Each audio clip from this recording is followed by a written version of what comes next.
Well, what's up, everybody? Welcome back. Welcome back to part number 2 of a paramedic's input on the Stardust Racers incident that happened at Epic Universe now over a week ago. First off, before we get started, I want to thank you all very much for your engagement and support of the channel. We've added a lot of new family members to the Fire Medic Adventures 17 family. Welcome, everybody. Thank you all very much for engaging in the conversation down in the comment section. You know, when I uploaded that video, I'll be honest, I didn't expect it to get more than a couple hundred views, maybe 1,000. I had no idea it would cross 10,000 in 24 hours or 48 hours, however long it's been. And also the comment section. I love reading the comment section, and I was trying my best to keep up with it with you all, and it got so big that I couldn't keep up with it. So just know that if I didn't get a response to your comment, just know that I read everything. I've read all your comments, even the ones of people being goofy out there, you know, like one person, but it's been 3 minutes in and you've said nothing. Well, keep watching. I'll say something or turn your volume up, one of the two. Or another one that said, you said he only rode one time, your theory's off or whatever. No, I repeatedly said he rode at least 5 or 6 times, but visited Epic Universe, I believe, for the first time. You know, again, folks, this is all speculation right now. We don't have a lot of details even still. So when you don't have a lot of details, that's how people start creating ideas of what may have happened, because as human beings, we are naturally curious as to what happens. That's just who we are. So thanks again for the comments, because honestly, that's what I wanted. I really wanted a big discussion to happen, and it did. You know, whether or not you agree with me, that's okay. I wanted everybody's input, and that definitely happened. There's some really, really good ideas out there. There's some really good discussions, even down to people saying, Matt, are you sure your math is correct? Because 16,000 pounds feels like a whole lot, and it feels over excessive. You know, absolutely. It does seem excessive, you know, when you really look at it. I think as humans, we try to understand things, but there are forces at work on this beautiful planet of ours that I really don't think that even as much as we try to understand what's going on, we just can't wrap our heads around, you know, the forces of nature and physics. As I've mentioned before, ever since this big, beautiful planet's been spinning around and us humans have inhabited it, physics is undefeated. And so you always have to think about that when you're going to be doing any type of activity. Like I said, back to the comments, you know, I really enjoyed reading through everybody's comments. And the other thing that has made this really nice is it's opened my channel up to a whole bunch of new people. You know, all my other videos that are out there that were kind of getting stagnant, they're getting new traffic, and people are discovering some of the other videos I've uploaded, like, you know, are you passing out at the theme parks in Orlando, Florida in the summer? You know, it might be your medication. That's got a lot of people looking at it now, and people have said, hey, you know, it's kind of opened my eyes. You know, there's a video I have out there of the DoubleTree Hotel at SeaWorld and why it's my opinion of it's one of the greatest hotels in this area because it's in the perfect centralized location. So people are seeing that now. And so this has opened up the channel in a whole new way. And thank you all very much for watching. And like I said, thanks for the support. You know, eventually we're going to get off of this topic and we're going to be getting back into everything that I do out there. And that's all, you know, theme parks, adventures, everything else. But the one thing this video has taught me is I need to start working some of my medical knowledge into this, because people seem to be very receptive to that. Now, I'm not saying I'm some all-knowing guru, but with almost 20 years of experience and knowledge in fire and rescue, and, you know, next year will be my 18th year as a paramedic, I've got a lot of really good knowledge that, you know, I'm happy to share with the world. And I think a lot of it can be directed at theme parks and tips to have people have a safer time at theme parks, especially if they're on certain medications or have certain medical conditions. I think it's given me some ideas for the future of the channel. So moving forward, this is going to be part number 2, like I said, of this vlog series, if you will. Probably will be maybe 1 or 2 more. This one, I'm not sure how long this is going to be, because I've got a lot of stuff to throw at you, a lot of newer ideas. I spent and so, you know, if there's any newer evidence or newer ideas that come out after this, you know, obviously we'll upload it. So this one will probably be one of the more, meat and potatoes vlogs. We've had a few little updates here and there. I've also scoured the internet over the last several hours looking for pictures that can help with my ideas, because it's one thing to throw an idea out there, but it's also another thing to be able to back it up with photo evidence. And then I even found a math equation that deals with, the force of somebody basically passing out and hitting the pavement. And the numbers on that are very staggering. So we're gonna do that, which helps further my idea of what caused his injuries to be so severe. And then we'll wrap it up with where I think this is going to go moving forward, which I don't have a good feeling about this, and I hope I'm wrong, but I just don't like the direction this is heading, especially with this Crump guy being involved. That's going to be the first topic. Is yesterday they had a big press conference with this Crump guy, and gaslighting doesn't even begin to explain what this press conference was like. I don't know if you all have seen it yet. If you haven't, you can go to YouTube. You can find it. It's everywhere. It's pretty long. It's over an hour. I was going to play segments of it, but it just was very, very irritating to watch, because it was a lot. It was a lesson in gaslighting. Everything that came out of his mouth was just. I'm looking at this going, is this guy for real? Because he said things like, well, Mr. Kevin was in perfect health, and that his disability absolutely had nothing to do with this accident. And I'm going, excuse me?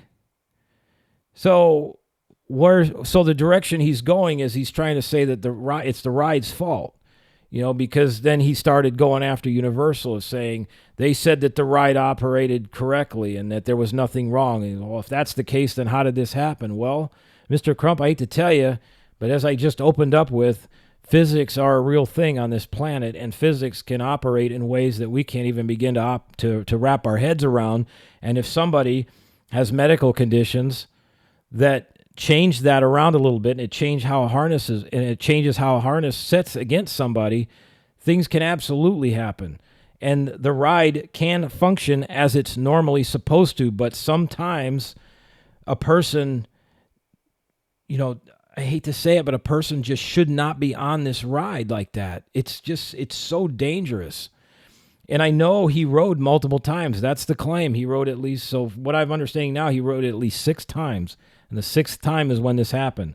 The $1 million question is it 6 times in a row, or is it 6 times spread apart? If it was 6 times in a row, then that would absolutely, explain the weakening down of the body, and then what led to this catastrophic incident, And then also some new findings that were out there were, they had said that, or actually before I do that, the Crump held up a picture of Stardust Racers, and it was basically the first few cars as it was coming over one of the hills.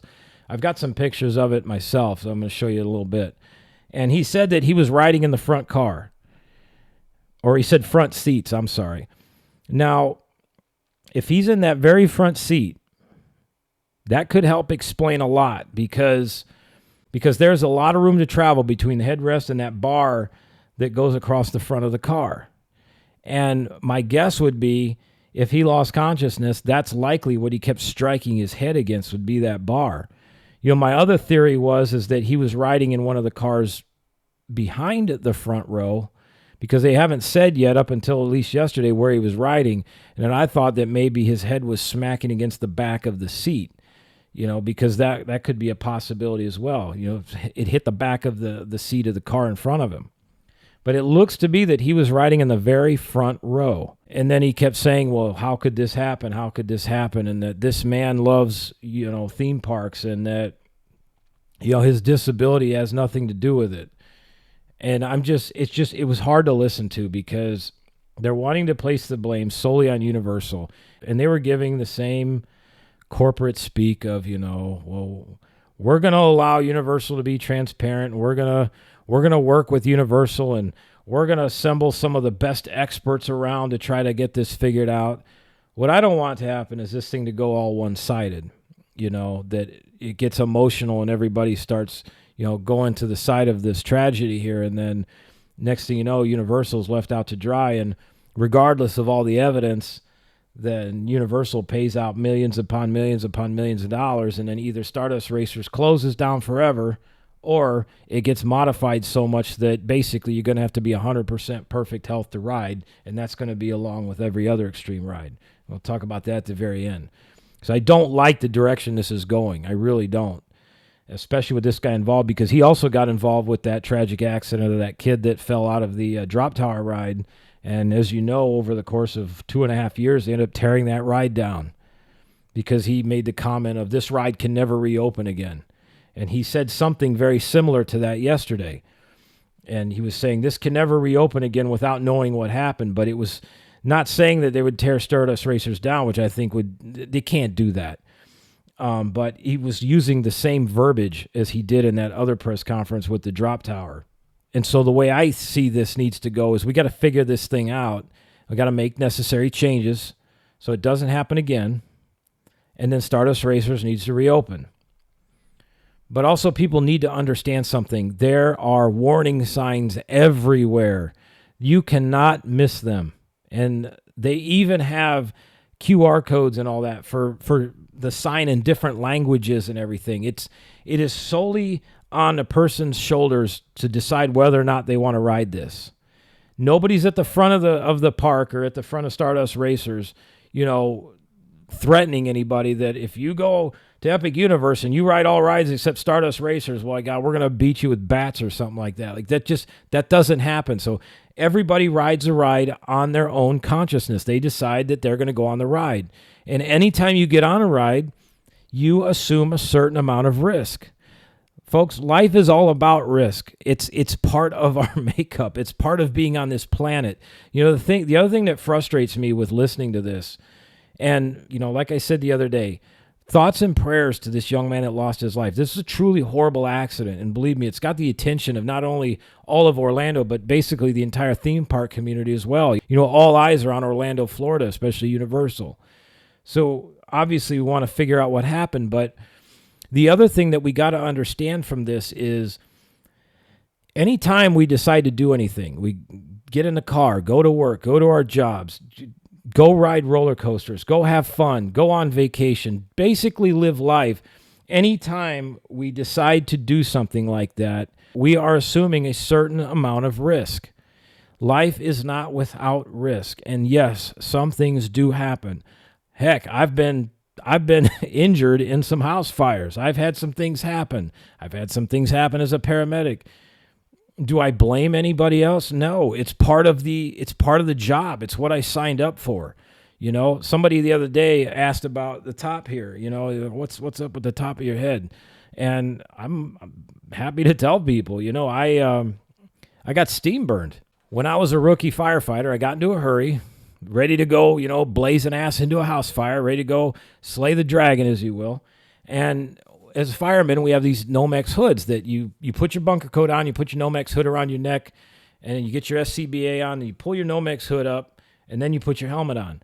Well, I put my SCBA mask on, got into a damn hurry, went ahead and put the old helmet on with no hood, and we went into the house fire and put water on the fire and converted that fire to steam. That steam rolled down on us, and all that steam went down and went underneath this helmet and freaking steam burned the top of my head. I'm going to tell you something, folks. That hurt like you wouldn't believe. But we have a saying in firefighting that you don't ever leave your partner behind. You never leave. No matter how bad it gets, it's 2 in, 2 out. And as bad as that hurt, we were looking for victims, and we were trying to get the fire out at the same time, and the job had to get done. So I stuck it out, and I'll tell you, when I got outside, man, I took that helmet off. Oh, also, too, you don't take your helmet off in a house fire either, because God forbid something comes down, now you hit you in the head with no helmet on. So I just rolled with it, and by the time we got outside after we were done, I had steam coming off my head, man, just nothing but blisters up there, and it stayed like that for a while. And by the time everything healed, it's for some odd reason when I get suntan, certain areas tan and the other part stays white where the blisters were. So it is what it is. When I talk about life having risks, if you look inside this helmet, you won't be able to see it, but I'm going to read it to you. There's a warning label in here. And it says, firefighting is a dangerous activity. You may be killed or injured while using this product. Now, does that make me not want to do the job? No. I fully assume that responsibility going into this. Is there a chance that could happen? Yes. Am I going to do everything I can to make sure that doesn't happen? 100%. But my point is that there's always some risk to be involved with everything we do.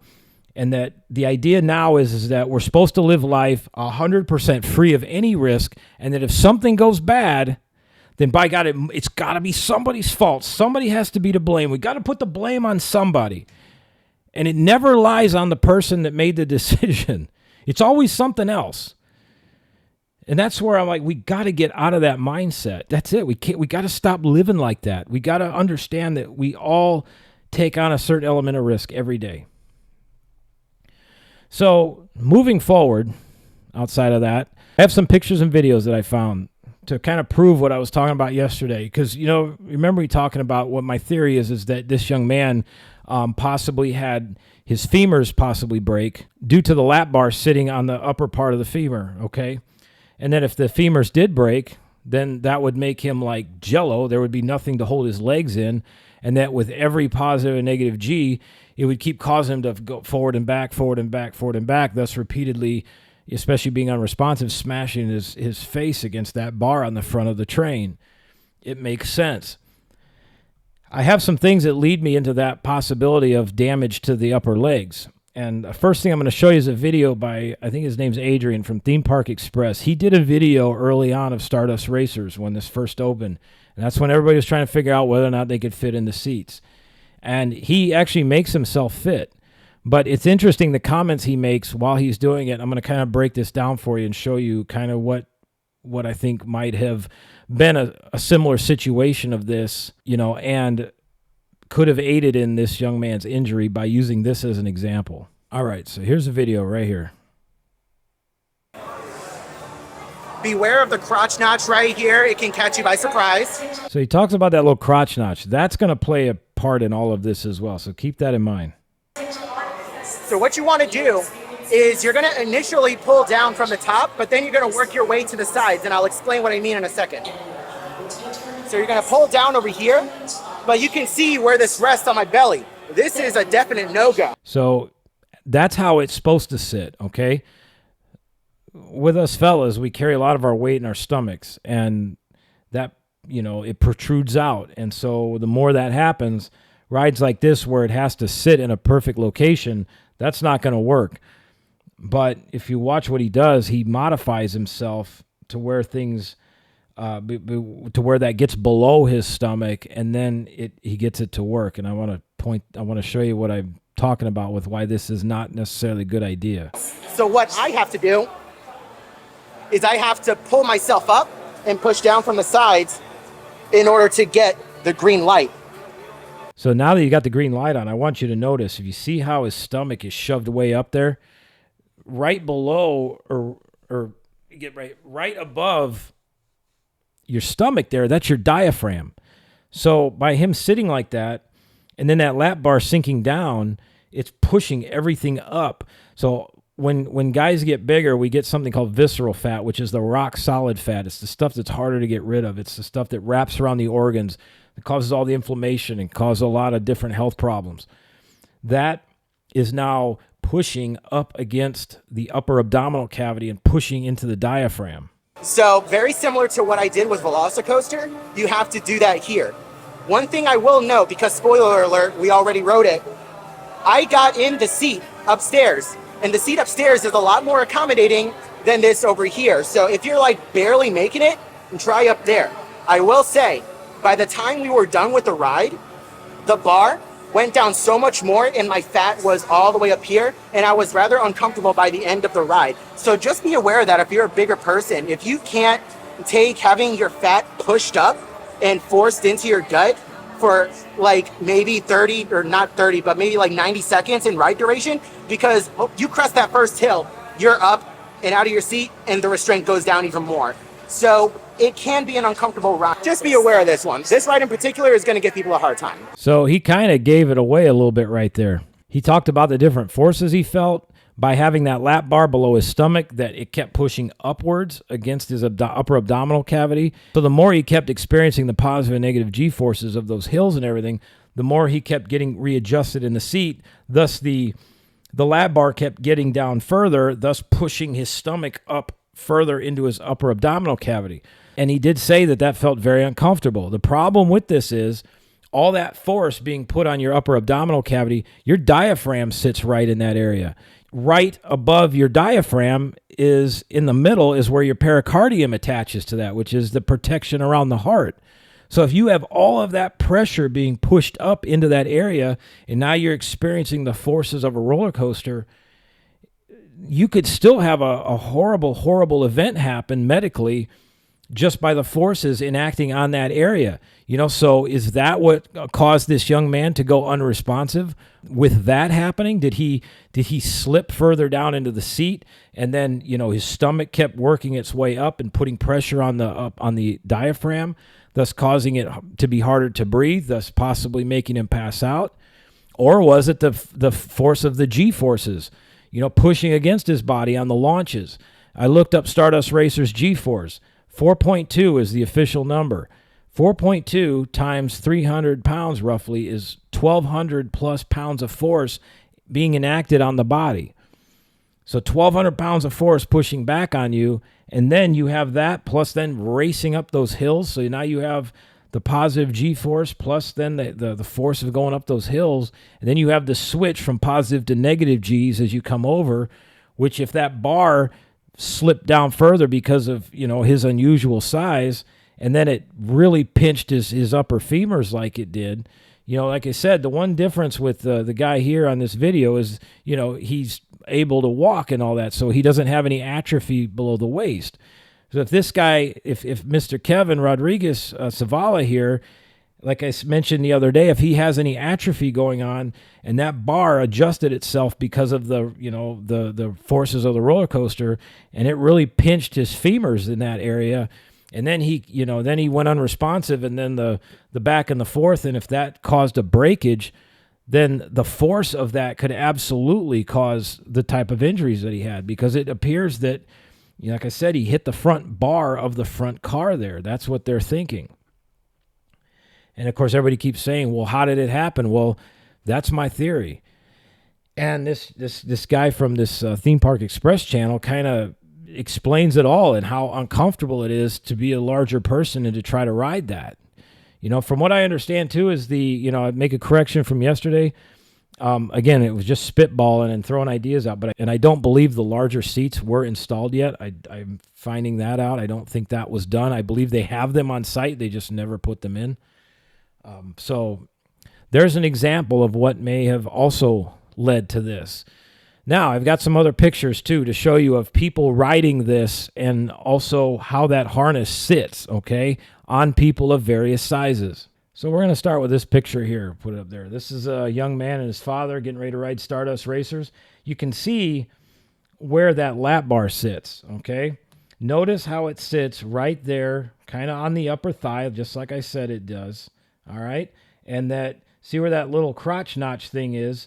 It sits above where the harness actually goes down. It's kind of hard to explain, but basically if you look at it from the side, that little notch is here. The harness actually sits about right here, and that gives you a complete closed envelope that make you not slip forward out of that seat.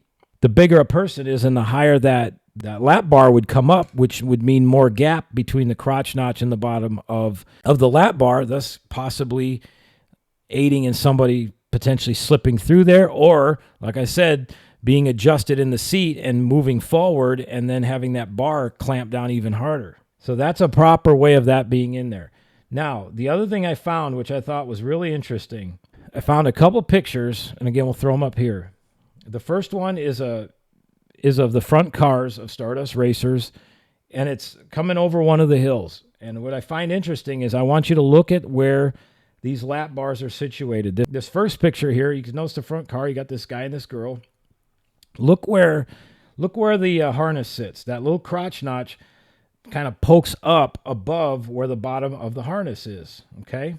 That would indicate they are firmly tucked in there. So you have this, as a perfectly seated position with this lap bar in place like that, okay?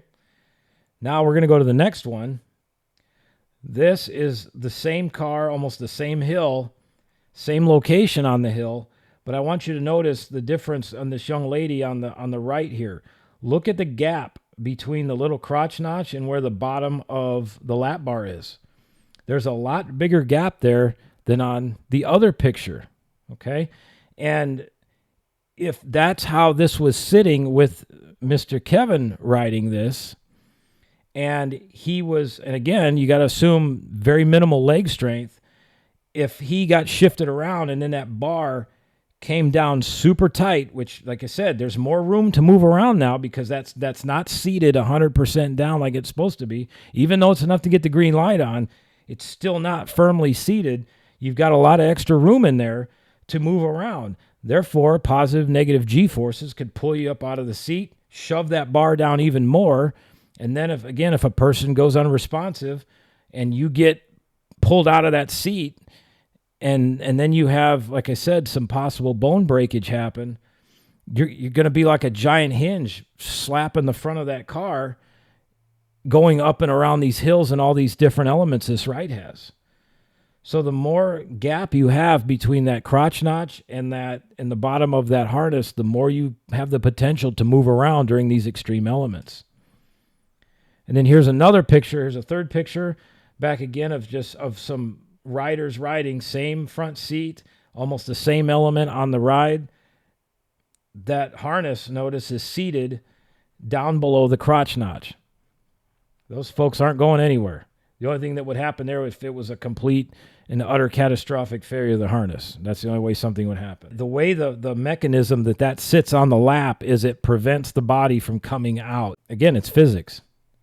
But the larger gap you have in there, the more potential a person has to get moved around in there, just as the guy from Theme Park Express explained. And that's where I think Kevin may have had his injury happen. I think there was a combination of, at some point, him losing consciousness. He got adjusted around in that seat because there was some play because of how that harness was sitting. And then the harness came down really tight, and then it threw him forward as he was unresponsive.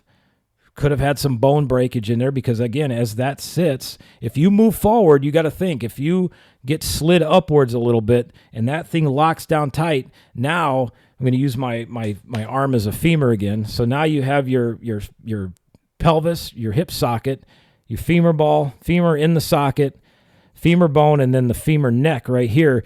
This is a very weak part of the femur on some people. In fact, if they get a broken femur, it's usually in here. This is a weak spot if some people are not in good health or they have too much weight put on here.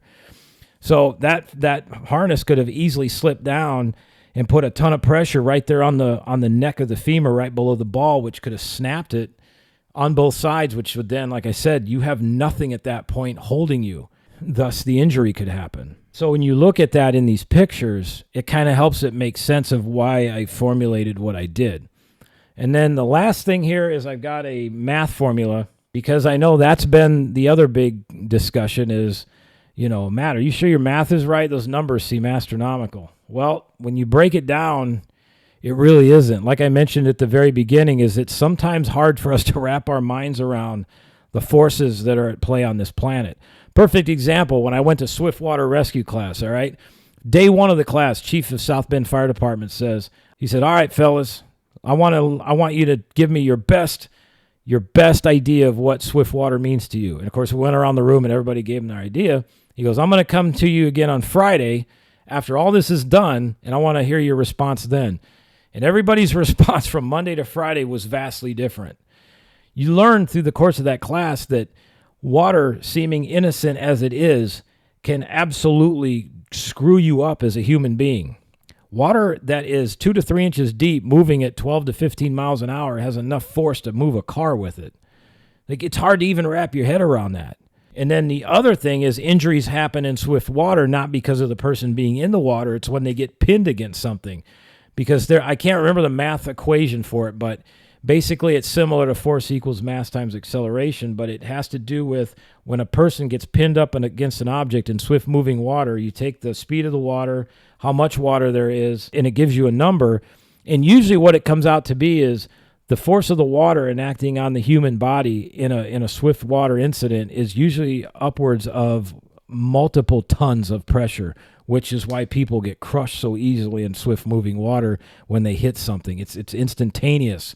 Because there's so much weight. You got to remember that when a person stops, the water behind them does not stop, and it's just constantly putting pressure, and it's immense. It's hard to even comprehend. And so in this situation, you have somebody that goes unresponsive, that is more top heavy. And I'm not saying this to be disrespectful, but in order to have this conversation, this is how we got to talk. When a person's top heavy and they lose consciousness, they become exactly that. They become top heavy, meaning all their weight's carried up here around the torso. And like I mentioned the other day, which is why they have a belt on in their wheelchairs, you take that belt off and they can fall forward. If you're not careful and don't catch them, they can hit the ground, causing further injury. So this math equation we're going to put up here, this has to deal with, this is not roller coaster related, but what I thought was interesting about this is this has to deal with a person of similar weight, which I used around 300 pounds. Now, I'm not saying that was Kevin's weight, but like I said, I got to take a guess on this, okay? And there's some people thinking I'm way off, but, I got to go with what my gut tells me. And then there's a formula that gets put in here, okay? This is a ground level fall. This is standing up, losing consciousness, and hitting the ground, okay, without any bracing, with nothing. This is your face hitting the ground. So when you look at all these numbers, you have 1 through 4, which takes into consideration mass, which is the body weight. So you break it down into kilograms. So to take pounds to kilograms, you take 300 divided by 2.2, which gives you 136. And then you have the acceleration due to gravity. You have the height. And then you have the last one, which takes into consideration the full equation, okay? And then number 2 is the estimated stopping distance. Number 3 calculates the average impact force. And then, again, there's assumptions to be made here because, that's what we're doing. We're assuming. And I know it can make an ass out of you and me, but for the sake of this, you have to use assumptions. And so all of this gets put into a math equation, and what it does is it converts to pounds force.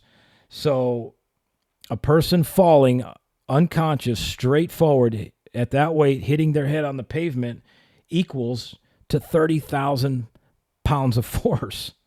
When you use that method of equation, my number came up to 16,000, which I know people said that's a lot, but you got to remember the distance traveled too. The farther the distance, the greater a person has at picking up more acceleration, versus something that's shorter, And I do know there is an equation too that even a short distance traveled while you're unconscious can cause serious damage as well. But that is a math equation of somebody just standing straight up and falling face first on the ground. And just looking at that number, that's an insane number. It's hard to wrap your head around. But you got to remember the facial bones, the skull, all the bones in our body, unless they've been weakened down for some reason, they are incredibly strong.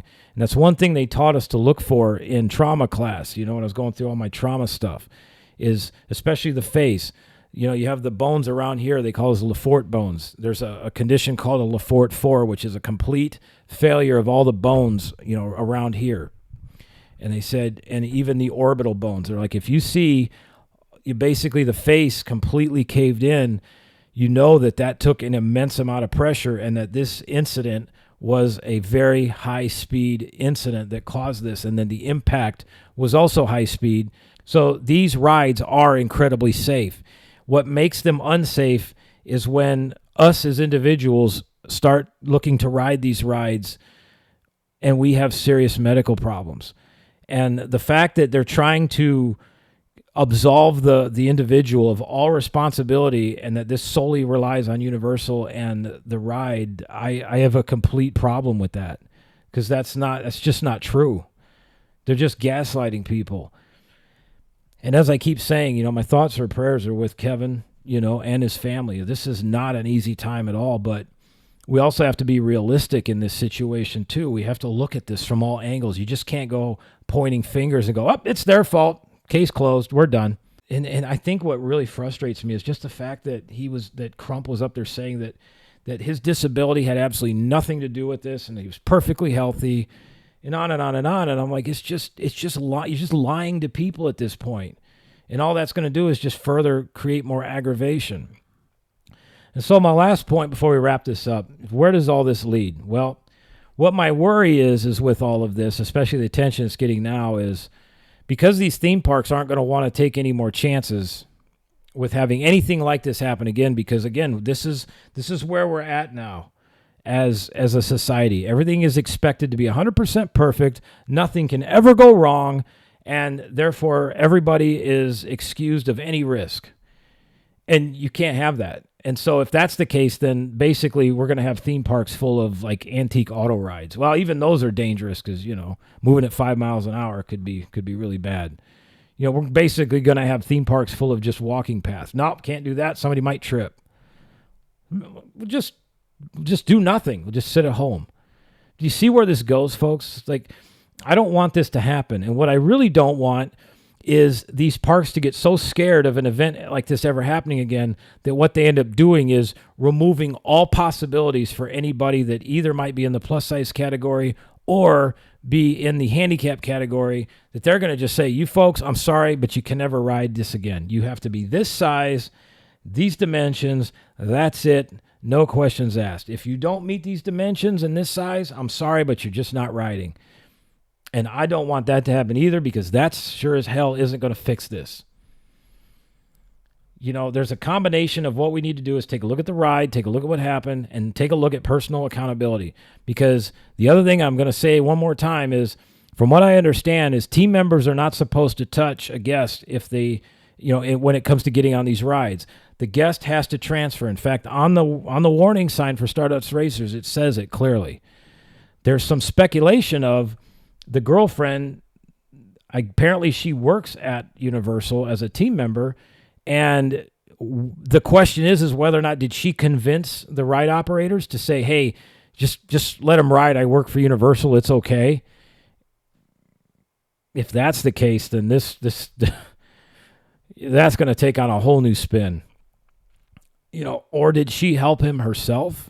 And if that's the case, again, then it lies on them. But I do know that they have to transfer themselves. A team member cannot help a person get into a seat. The reason being is because, especially like I mentioned with the paraplegics and that, if you accidentally drop one of these folks, transferring them, you're opening yourself up to a major lawsuit and you're going to injure them. That's why the person has to transfer themselves.